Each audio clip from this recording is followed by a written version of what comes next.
Hello and welcome to Beat 'em Up Wrestling. This is Dark Side of the Ring, the killing of Bruiser Brody. Yep, it's episode 3 from season 1. We're going back.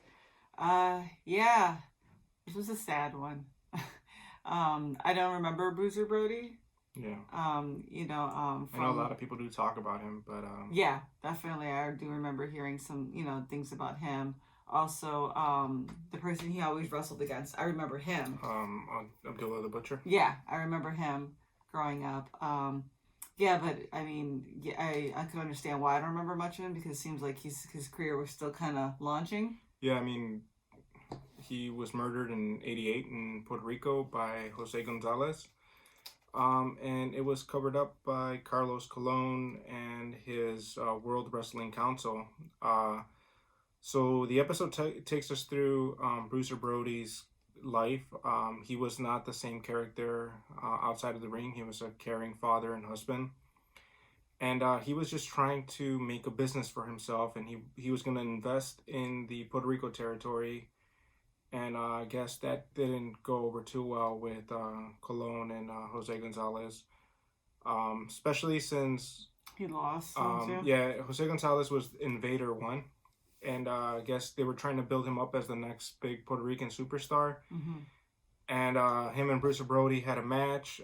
Something happened where Bruiser Brody wasn't too happy with him, and he legitimately beat the crap out of him.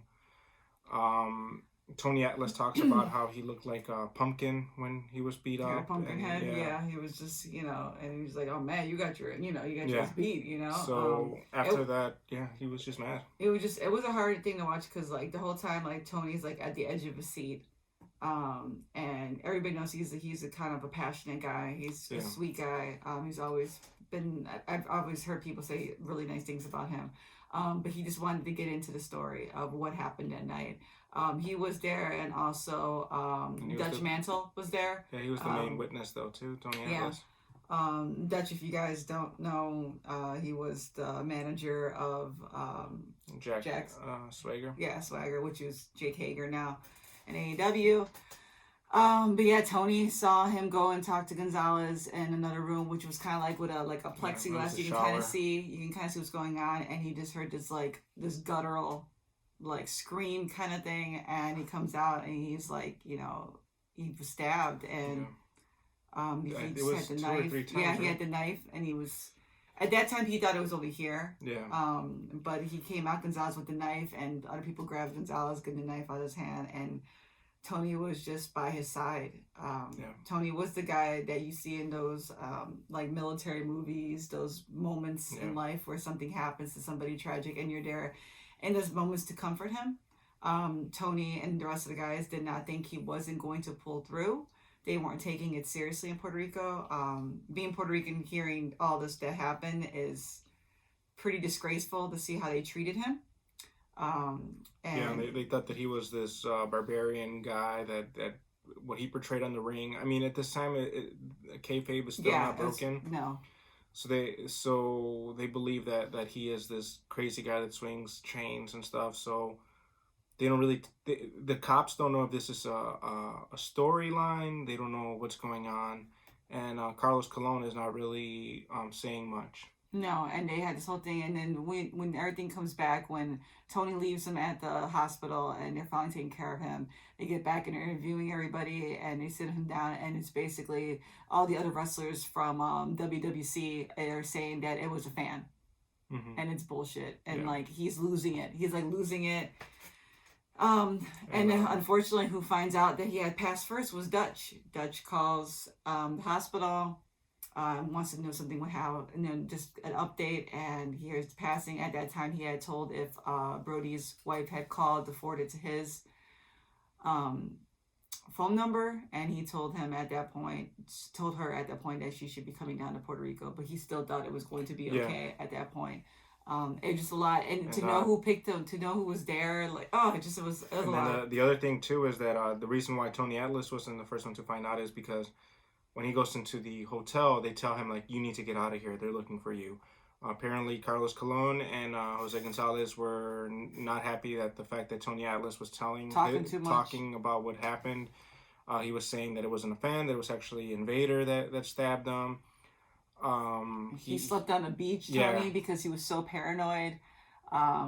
Yeah, it was bad. Abdullah the Butcher got all his stuff, and he actually saw his wife Barbara, Brody's wife Barbara, and their son Jeff, and hugged her, but he couldn't really say what was going on.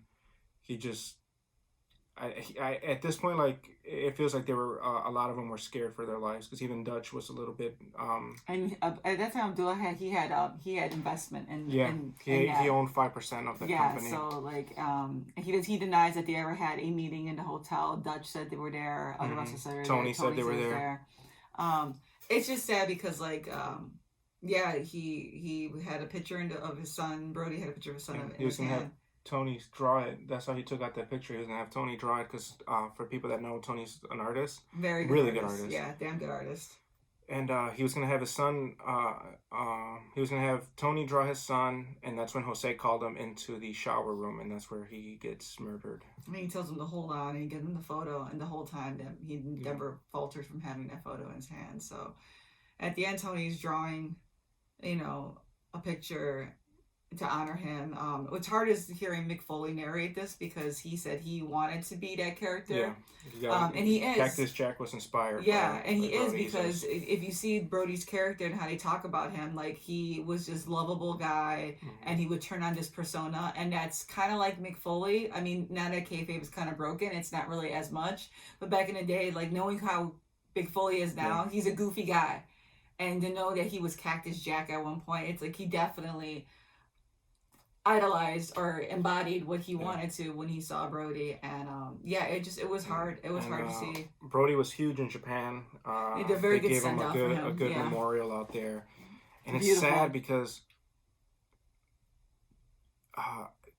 at point when I was watching this, I'm like, if he would have just not tried to invest money in Puerto Rico, like WWC had bred this culture in Puerto Rico where the fans could throw stuff at the wrestlers.